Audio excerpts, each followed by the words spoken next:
बिहार को लेकर तो महागठबंधन में सीटों के बाद मैनिफेस्टो पर भी रार मची हुई है। कैंपेन पर भी आरजेडी कांग्रेस में दूरियां बढ़ती हुई देखी जा रही है। साझा घोषणा पत्र पर नहीं बन रही बात, ऐसी जानकारी भी सामने आते हुए तो देखिए, मैनिफेस्टो किसी भी चुनाव में बेहद महत्वपूर्ण दस्तावेज होता है और ऐसे में देखना होगा कि इस बार मैनिफेस्टो में क्या कुछ वादे किए जाएंगे। लेकिन इसके पहले देखिए किस तरीके से मैनिफेस्टो को लेकर भी बात नहीं बन रही है।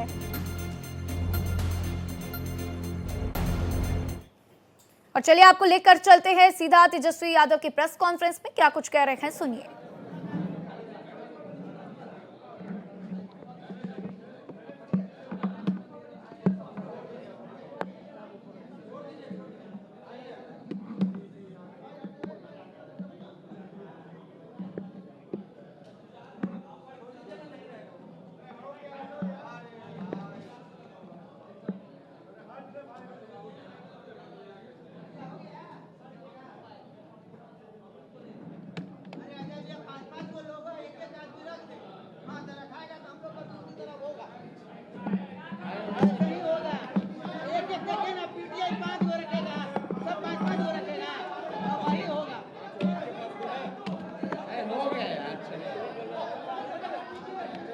बहुत आगे है, बहुत आगे हो गए। इसी तरह होगा। अब यहाँ रखेंगे।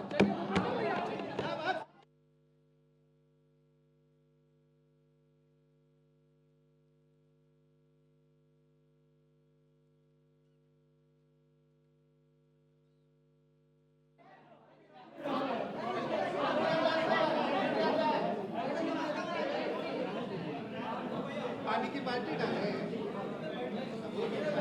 चलिए बैठिए, शेयर है, शेयर में बैठिए। सभी हमारे पत्रकार बंधु, electronic media, portal media, print media और जितने हमारे यूट्यूबर्स हैं, आप सब लोगों का स्वागत है इसके प्रेस कॉन्फ्रेंस में। और आप सब लोगों को पता है नामांकन का दौर जो है वो खत्म हो चुका है।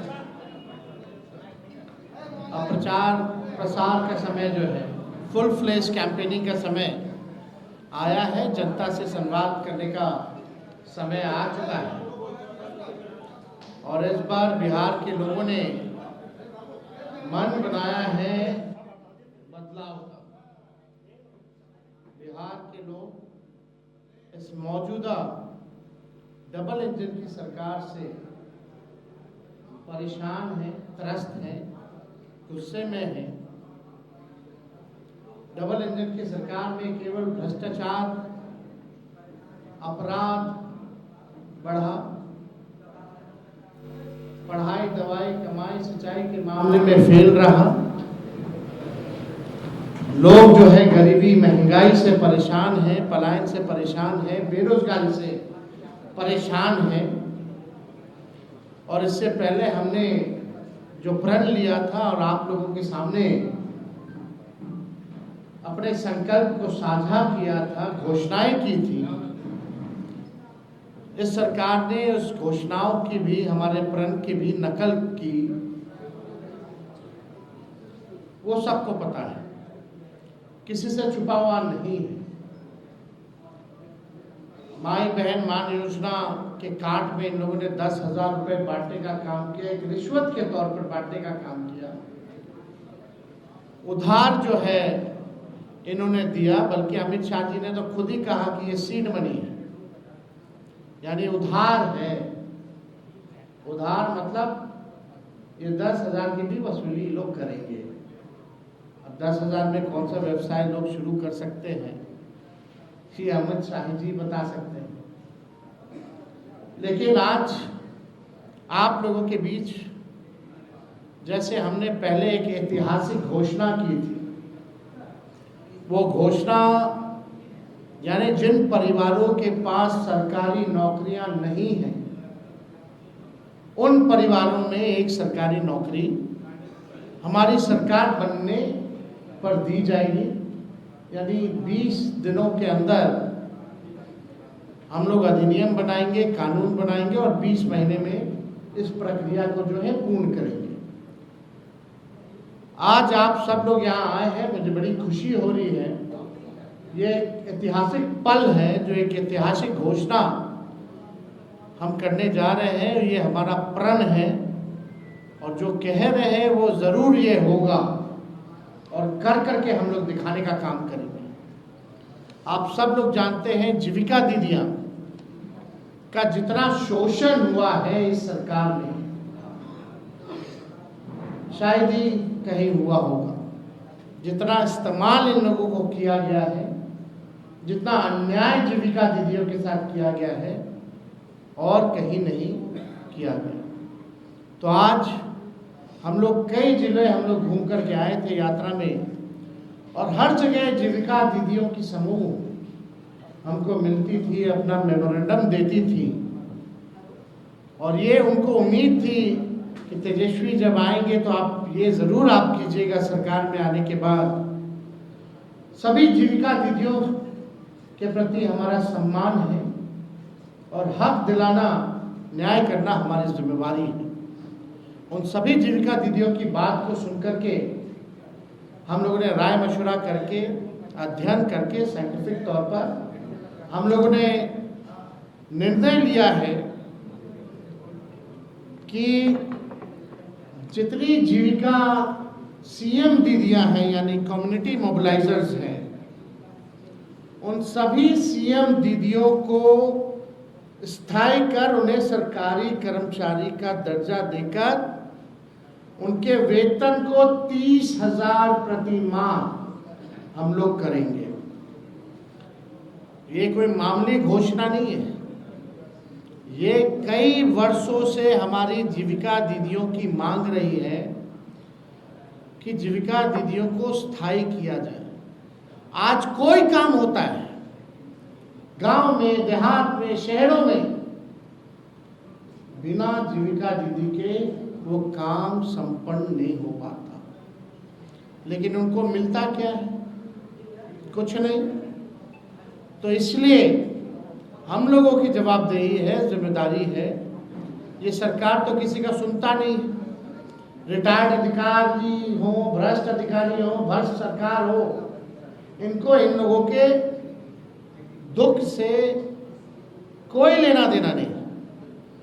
आज हम कह रहे हैं कि जितनी जीविका दीदी, जितनी सीएम दीदियां हैं, उनको स्थायी किया जाएगा और 30,000 रुपये प्रति माह हमारी सरकार बनने पर उन जीविका सीएम दीदियों को दिया जाएगा।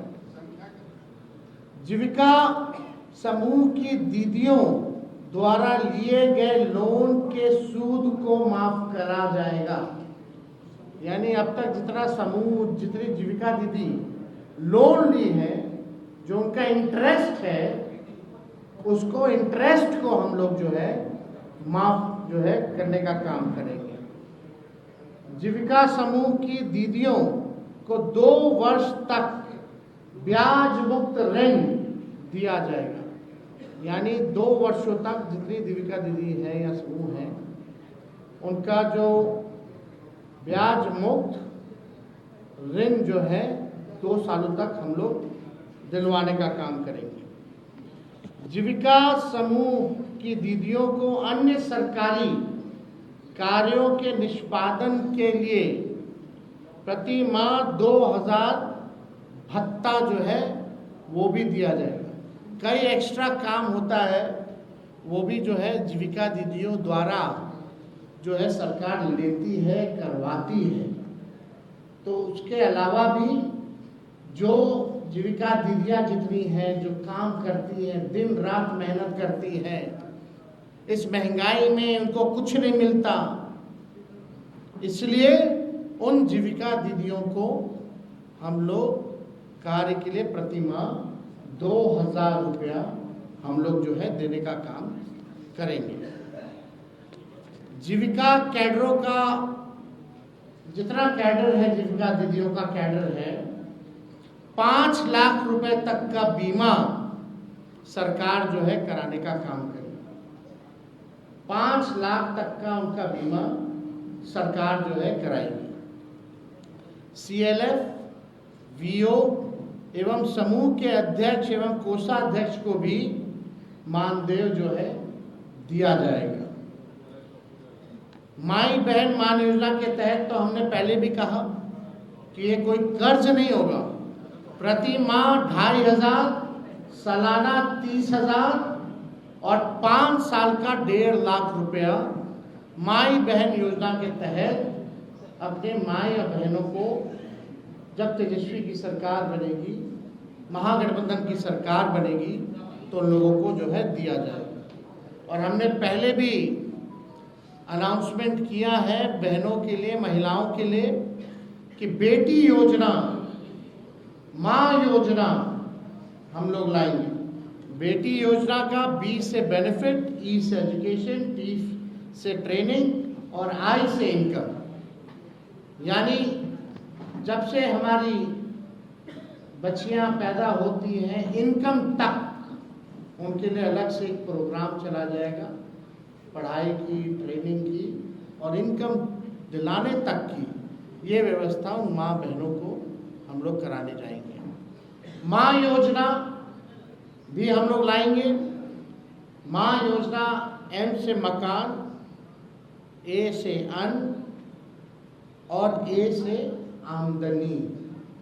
यानी महिला जिनके पास मकान नहीं है उनको मकान की व्यवस्था कराई जाएगी, अन्न की व्यवस्था कराई जाएगी और आमदनी की भी व्यवस्था कराई जाएगी। हम लोगों को अब बिहार की ज़रूरत है आर्थिक न्याय, और आर्थिक न्याय हम लोग जो है बिहार के लोगों के साथ हम लोग करेंगे। अब सबसे बड़ी बात, दूसरी सबसे बड़ी घोषणा आज की जो ऐतिहासिक घोषणा होने जा रही है, जितना आपके संविदा कर्मी हैं, संविदा कर्मियों के साथ जो शोषण होता है, जो नुकसान हो रहा है, जो परेशान घूम रहे, सारा काम संविदा कर्मी के जरिए जो है कराया जाता है। सरकारी जो है आउटसोर्स्ड कंपनियों को दे देती है, आउटसोर्स जो है काम कराया जाता है, दिन भर उनका शोषण कराया जाता है। क्या क्या नुकसान होता है आप सब लोगों को बता दें। कभी भी बिना कारण बताए सेवा उनकी समाप्त कर दी जाती है। इतना दिन से आप, सालों से आप सेवा ले रहे हैं, और जब चाहे कंपनियां संविदा कर्मी को बाहर कर सकती है बिना कारण बताए। वेतन से हर महीने 18% जो है जीएसटी जो है वो काटा जाता है। महिला कर्मियों को जो 2 दिन जो लीव मिलना चाहिए वो नहीं दिया जाता है। पूरा सरकारी तंत्र इन्हीं कर्मियों पर टिका हुआ है, परंतु जॉब सिक्योरिटी और वेतन सिक्योरिटी इन संविदा कर्मियों के पास नहीं है। अब उर्मिला जैसी प्राइवेट एजेंसी, बेल्ट्रॉन एवं अन्य माध्यम से लगभग 1.5 से 2 लाख कर्मियों की सेवा सरकार लेती है, लेकिन उनके साथ न्याय नहीं कर पाती। जितने भी संविदा कर्मी हैं, चाहे किसी भी मंत्रालय के हों, आउटसोर्स्ड हो, जिला में हो, हमारी घोषणा ये है कि प्रदेश में कार्यरत सभी संविदा कर्मियों को स्थायी किया जाएगा। बिहार के विभिन्न विभागों में बेल्ट्रॉन जैसी विभिन्न एजेंसियों के माध्यम से संविदा पर काम कर रहे संविदा कर्मियों के लिए ये ऐतिहासिक निर्णय हम लोगों ने लिया है, और ये ज़रूर हम लोग करेंगे। शारीरिक, मानसिक और आर्थिक तौर पर जो झेल रहे हैं ये संविदा कर्मी, अब एक झटके में इनको स्थायी किया जाएगा और मानसिक, शारीरिक, आर्थिक तनाव और शोषण से झेल रहे सभी लोगों को इन तीनों चीज़ों से मुक्त किया जाएगा और स्थायी सरकारी कर्मी का दर्जा हम लोग दिलाने का काम करेंगे। अब ये होता क्यों है? जो भ्रष्ट अधिकारी हैं वो कंपनियों को देकर के केवल कमीशन खोरी की वजह से, यानी सरकार को जरूरत है इन कर्मियों की, पद रिक्त पद जो है सृजन किया जा सकता था, लेकिन सरकार ने नहीं किया। जितना पैसा बजट का इन एजेंसी कंपनियों को जो जाता है और जितना एक व्यक्ति का तय होता है उस अनुसार, वो आधा भी इन कर्मियों को नहीं मिलता, यानी कमीशन खोरी में चला जाता है। तो कमीशन खोरी मुक्त बिहार प्रदेश बने, अपराध मुक्त बिहार प्रदेश बने, भ्रष्टाचार मुक्त हमारा प्रदेश बने, इस हिसाब से हम लोगों ने निर्णय लिया है। बजट का पैसा तो जा ही रहा है संविदा कर्मियों को, लेकिन उसमें असली मलाई कौन खा रहा है, कमीशन खोरी कौन कर रहा है? सरकार में बैठे हुए लोग कर रहे हैं और वैसी कंपनियां जो है वो कर रही है, एजेंसियां जो है वो कर रही है। तो ये हम सब लोग जो है करेंगे। और सरकार ऐसी जितनी भी हायरिंग एजेंसी को करती है 18% जीएसटी भी काटती है। इससे अच्छा तो उनको जो है परमानेंट ही क्यों नहीं कर दिया जाता? हो सकता है, एकदम हो सकता है, किया जा सकता है। तो बिना अध्ययन के हम लोग जो है कोई काम करते नहीं। तो आज हमको लगा कि इस ऐतिहासिक क्षण को हम लोग जो है आप लोगों के समक्ष जो है रखें। ये कोई मामूली निर्णय नहीं है। चाहे जीविका दीदी के सीएम जितनी हो उनको स्थायी तौर पर जो है करना हो, लगभग 1.5-2 लाख के आसपास जो है सीएम है। सीएम कम्युनिटी मोबिलाइजर जो होती है, जो अपना लोन देती है, जो जीविका दीदी के समूहों को इंटरेस्ट के तौर पर 1.5 से 2 लाख जो भी है संख्या, उन सब को हम लोग स्थायी देंगे। और जितनी जीविका दीदी या समूह है जो लोन लेती है, उन्होंने जितना अभी तक लोन लिया है, जो इंटरेस्ट के साथ जो चुकाना है, उन इंटरेस्ट को भी हम लोग माफ़ करेंगे। 5 लाख रुपए तक का सभी का बीमा कराया जाएगा। ये सारा काम हम लोग जो है करने जा रहे हैं और ये ऐतिहासिक घोषणा है। पहले भी आप लोगों को पता होगा, संविदा पे नियोजित शिक्षकों लोग 2012-11 से लगातार मांग करते रहे, लाठी खाते रहे कि नियोजित शिक्षकों को जो है राजकीय कर्मी का दर्जा दिया जाए, समान काम समान वेतन। उस समय के उप मुख्यमंत्री रहे सुशील कुमार मोदी जी ने कहा था ये हो ही नहीं सकता है, असंभव है। और इस सरकार ने डबल इंजन की कभी भी इस पे कार्रवाई नहीं की। जब तेजस्वी 17 महीने उप मुख्यमंत्री था, 17 महीने की सरकार थी महागठबंधन की, तो उन 17 महीनों में जितने नियोजित शिक्षक 4.5 लाख थे, उनको हम लोगों ने राजकीय कर्मी का दर्जा दिया।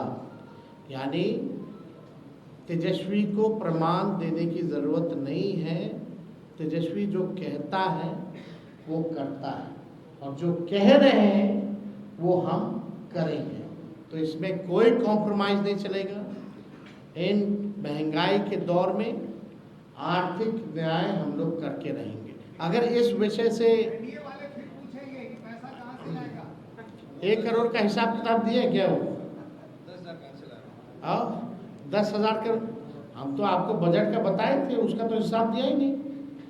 जो घोषणाएं उन्होंने की है, लगभग 7 लाख करोड़ से भी ऊपर की घोषणा कर दी। अब बिहार के पास अभी बचा हुआ है 1 लाख करोड़ रुपए। उसका जवाब मिला क्या? नहीं दे सकते ना। तो हम तो करेंगे ना, हम तो उदाहरण दे रहे हैं, हम तो कह रहे प्रमाण की जरूरत नहीं। नौकरी की बात आई तो कहाँ से देगा, वो करके दिखाया हमने।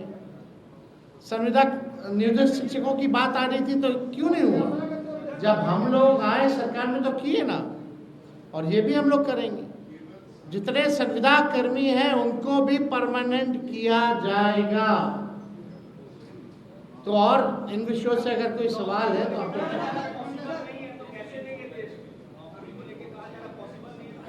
वो हम दे रहे हैं ना, हम देंगे। 14 नवंबर तक आप लोग इंतजार कीजिए। 20 दिनों के अंदर कानून बनेगा, 20 महीने में कोई ऐसा बिहार में परिवार नहीं होगा जिस परिवार में सरकारी नौकरी ना हो।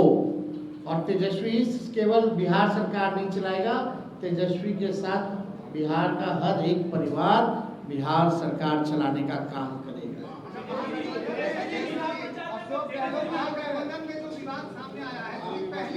कोई विवाद नहीं है, कल बात करेंगे, कल आप लोगों को सबका जवाब मिलेगा। बहुत बहुत धन्यवाद। तो देखिए किस तरीके से तेजस्वी यादव अपनी प्रेस कॉन्फ्रेंस में बड़ी बातें कहते हुए नजर आए, कई घोषणाएं उनकी तरफ से की गई हैं। तो देखिए संविदा कर्मियों को लेकर तेजस्वी यादव ने बड़ा वादा किया है, जिसमें उन्होंने कहा है कि संविदा कर्मियों को स्थायी किया जाएगा। तो साथ ही जीविका दीदियों को लेकर भी बड़ी घोषणाएं तेजस्वी यादव की तरफ से की गई हैं, जिसमें उन्होंने कहा कि जीविका दीदियों को भी स्थायी नौकरी के साथ 30,000 रुपए प्रति माह वेतन के तौर पर दिए जाएंगे। उनके द्वारा लिए गए लोन के इंटरेस्ट को भी माफ किया जाएगा। साथ ही ये भी कहा है कि 2 वर्ष तक ब्याज मुक्त लोन हम उनको देंगे और इसी के साथ अन्य सरकारी कार्यों के निष्पादन के लिए 2,000 रुपए प्रति माह भी जीविका दीदियों को दिया जाएगा। तो देखिए किस तरीके से ये तमाम घोषणाएं तेजस्वी यादव की तरफ से की गई है और ये बात भी आके उनकी तरफ से कहा गया कि जीविका दीदियों के केडर का 5 लाख तक का बीमा सरकार करवाएगी। तो देखिए बड़ी घोषणाएं तेजस्वी यादव करते हुए नजर आए हैं। तो साथ ही साथ देखिए नौकरी का वादा भी तेजस्वी यादव करते हुए नजर आए, जिसमें उन्होंने कहा है कि हर परिवार में बिहार के एक सरकारी नौकरी होगी और अगर हमारी सरकार आती है, महागठबंधन की सरकार आती है, तो 20 दिनों के अंदर नए कानून बनाए जाएंगे और हर परिवार में एक सरकारी नौकरी का वादा उनकी तरफ से किया गया है। तो देखिए आज अपनी प्रेस कॉन्फ्रेंस में कई बड़े वादे, कई बड़ी घोषणाएं तेजस्वी यादव की तरफ से की गई हैं और देखना होगा इस पर बिहार की जनता का असर, इस पूरे वादों का असर बिहार की जनता के ऊपर किस तरीके से पड़ता हुआ दिखाई देता है। तो 14 नवंबर को नतीजे आएंगे। इस बार बिहार की जनता क्या महागठबंधन को चुनेगी, ये एक बड़ा सवाल है, क्योंकि ये तमाम घोषणाएं तेजस्वी यादव की तरफ से कही गई हैं। साथ ही तेजस्वी यादव ने कहा कि ये घोषणाएं बेहद ऐतिहासिक हैं और इसी के साथ उन्होंने एनडीए सरकार पर भी हमला बोला है। उन्होंने बेरोजगारी के मुद्दे पर, भ्रष्टाचार पर, महंगाई पर, गरीबी पर एनडीए के ऊपर जमकर हमला बोला। साथ ही साथ जिस तरीके से एनडीए की तरफ से ऐलान किया गया, 10,000 रुपए का ऐलान जिस तरीके से किया गया, उस पर तेजस्वी यादव हमला करते हुए नजर आए। उन्होंने कहा कि रिश्वत का काम किया गया है। तो देखिए जहां एक तरफ एनडीए के ऊपर हमला बोलते हुए नजर आए, तो वहीं बड़ी घोषणाएं तेजस्वी यादव की तरफ से की गई हैं, जिसमें संविदा कर्मियों के साथ शोषण होता है, ये बात कहते हुए नजर आए। लेकिन साथ ही साथ ये कहा कि अब उसको खत्म किया जाएगा, हमारी सरकार आएगी तो जो 18% जीएसटी उनके वेतन से कटता है वो भी अब नहीं कटेगा और इसी के साथ हम उनको भी स्थायी करेंगे।